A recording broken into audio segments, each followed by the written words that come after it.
मित्रों, भारत हमेशा से अपनी संस्कृतियों के लिए विश्व का केंद्र रहा है। ये मानव इतिहास की सबसे कीमती और रचनात्मक चीजों का खजाना रहा है और यही वजह है कि कई अन्य देश शुरू से ही भारत से आकर्षित हुए। यहाँ तक कि बहुत सारे आक्रमणकारियों ने भी भारत की समृद्धि को देखते हुए ही यहाँ आक्रमण किए और इसे खूब लूटा भी। मित्रों, आज भी भारत समृद्ध ही है, लेकिन जब हम इतिहास के पन्नों को पलटते हैं तब हमें इसे कई आक्रमणकारियों द्वारा लूटे जाने का पता चलता है। तो अब यहाँ से सवाल उत्पन्न होता है कि आज का आधुनिक भारत जब इतना समृद्ध है तो आक्रमणकारियों के आने से पहले यानी कि हमारा प्राचीन भारत कितना समृद्ध होता होगा, कैसे रहा होगा हमारा प्राचीन भारत, जिसे हम आज महसूस नहीं कर पाते। क्योंकि जब हम अखंड भारत की बातें सुनते हैं तो उसे जानने की कोशिश करते हैं, तब हमें खबर होती है कि हमारा भारत वास्तव में कितना विशाल था। तो चलिए आज इस वीडियो में जानते हैं कि हमारा प्राचीन भारत कैसा था। पहला, वाराणसी शहर। मित्रों, आर्कियोलॉजिकल एडवांसेस से हमें ये पता चला है कि वाराणसी विश्व का सबसे प्राचीन शहर है और इसका वजूद आज भी कायम है। इस शहर का प्राचीन नाम बनारस था और ऋग्वेद में इस शहर का नाम काशी बताया गया है। वाराणसी को वैसे तो 3000 साल पुराना माना जाता है, लेकिन अगर बात करें पौराणिक कथाओं की तो एक पौराणिक कथा के अनुसार भगवान शिव ने लगभग 5000 साल पहले इस शहर को बसाया था और जब 2500 साल पहले भगवान बुद्ध काशी आए थे तब भी ऐसा कहा जाता है कि ये प्राचीन शहर के रूप में ही जाना जाता था। मित्रों, वाराणसी शहर सनातन धर्म के 7 पवित्र स्थानों यानी कि सप्तपुरी में से एक है और तो और जैन और बौद्ध धर्म में भी वाराणसी शहर को बहुत पवित्र माना जाता है। दूसरा, तक्षशिला का प्राचीन विश्वविद्यालय।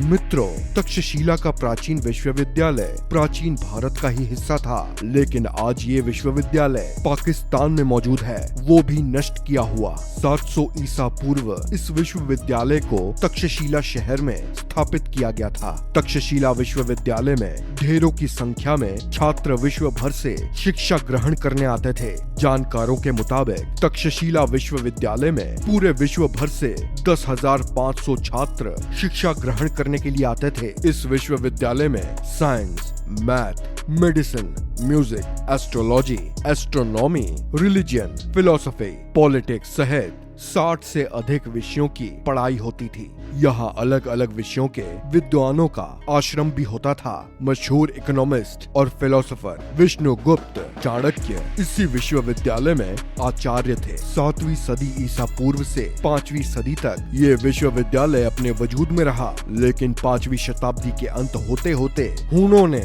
तक्षशिला को पूरी तरह से नष्ट कर दिया था। तीसरा, नालंदा विश्वविद्यालय।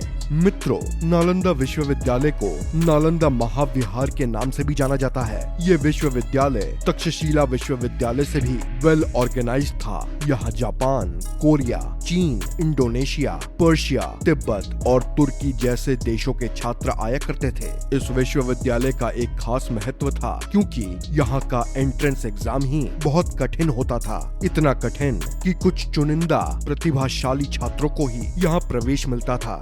भारत आज शिक्षा के मामले में चाहे जहाँ भी हो, लेकिन एक वक्त ऐसा भी था जब नालंदा विश्वविद्यालय हायर एजुकेशन का सेंटर हुआ करता था। नालंदा विश्वविद्यालय की अधिक जानकारी हमें प्रसिद्ध चाइनीज मंक हुआनशांग के लेखों द्वारा मिलता है। ये यहाँ 7वीं सदी में आए थे और लगभग 2 सालों तक नालंदा विश्वविद्यालय में रहे भी थे। शुरुआत में तो ये यहाँ छात्र के रूप में रहे, फिर बाद में उन्होंने यहाँ पढ़ाया भी। हुआनशांग अपने लेख में लिखते हैं कि जब वो यहाँ आए थे तब यहाँ 10,000 छात्र और लगभग 1,510 आचार्य थे। ये भी कहा जाता है कि हमारे महान मैथमेटिशियन आर्यभट्ट नालंदा विश्वविद्यालय के हेड थे। 12वीं सदी के अंत में तुर्की हमलावर बख्तियार खिलजी ने नालंदा विश्वविद्यालय को आग के हवाले कर दिया। बहुत बड़ी संख्या में किताब होने की वजह से नालंदा विश्वविद्यालय 3 महीनों तक धू धू कर जलती रही।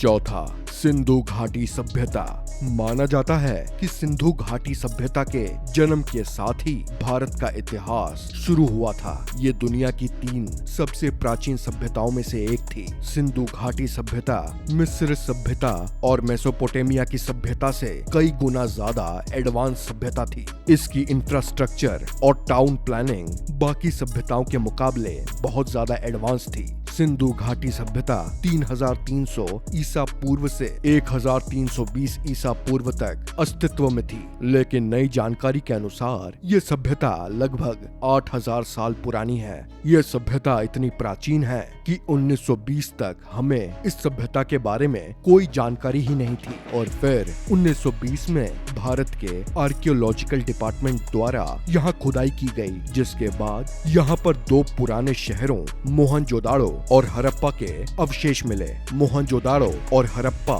ये दोनों शहर जहाँ बसे थे, अब ये जगह पाकिस्तान में है। हम आज भी सिंधु घाटी सभ्यता के बारे में बहुत कम ही जानते हैं और आज भी इस सभ्यता के बारे में जानकारी एकत्रित की जा रही है, यानी कि अभी कई सवाल हैं जिसका जवाब हमें मिलना अभी बाकी है। पांचवा, शून्य का आविष्कार। जैसा कि इस वीडियो में हम प्राचीन भारत की जानकारी प्राप्त कर रहे हैं, तो प्राचीन शब्द आते ही ये भी सिद्ध हो जाता है कि हम कई चीजों के जनक भी हैं, जैसे कि शतरंज खेल का आविष्कार भारत में ही हुआ और ठीक उसी प्रकार शून्य का आविष्कार भी भारत में ही हुआ, जिसका श्रेय दिया जाता है 2 महान मैथमेटिशियन ब्रह्मगुप्त और आर्यभट्ट को। दुनिया आज जिसे अरेबिक न्यूमेरल्स कहती है, वास्तव में उसका आविष्कार अरब में नहीं बल्कि 6ठी और 7वीं शताब्दी में भारत में ही हुआ, जिसे भारतीय गणितज्ञों ने इन्वेंट किया था। अब सवाल ये उठता है कि फिर इसे अरेबिक न्यूमेरल्स क्यों कहा जाने लगा। अल किंदी जो कि अरब के और अल ख्वारिज्मी जो कि फारसी के गणितज्ञ थे, इन दोनों के जरिए ही ये भारतीय न्यूमेरल्स यूरोप तक पहुंच गया, जिस वजह से यूरोपियंस ने इसे अरेबिक न्यूमेरल्स का नाम दे दिया। शून्य के आविष्कार पर एल्बर्ट आइंस्टाइन का कहना था कि हम भारतीयों के ऋणी हैं जिन्होंने शून्य का आविष्कार किया, क्योंकि इसके बिना कोई भी सार्थक वैज्ञानिक खोज नहीं की जा सकती है।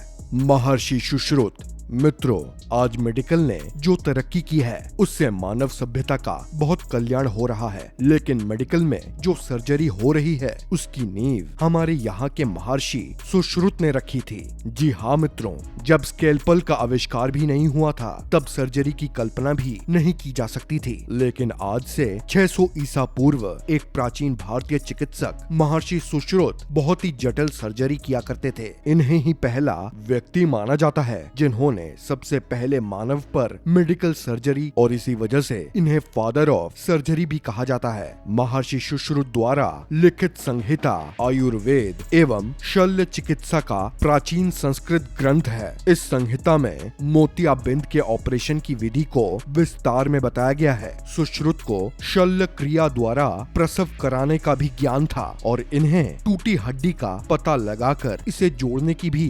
विशेषज्ञता प्राप्त थी। इनके द्वारा रचित सुश्रुत संहिता आयुर्वेद के 3 मूलभूत ग्रंथों में से एक है। इसमें 184 अध्याय है, जिनमें 1120 बीमारियों का जिक्र भी मिलता है। 7वां, महर्षि चरक। महर्षि सुश्रुत के बाद और 200 ईसा पूर्व महर्षि चरक हुए थे। इनकी शिक्षा तक्षशिला में हुई थी। इन्होंने डाइजेशन, मेटाबॉलिज्म और इम्यूनिटी के कॉन्सेप्ट को दुनिया के सामने रखा था। इनके द्वारा रचित चरक संहिता को आयुष आयुर्वेद की इंसाइक्लोपीडिया माना जाता है।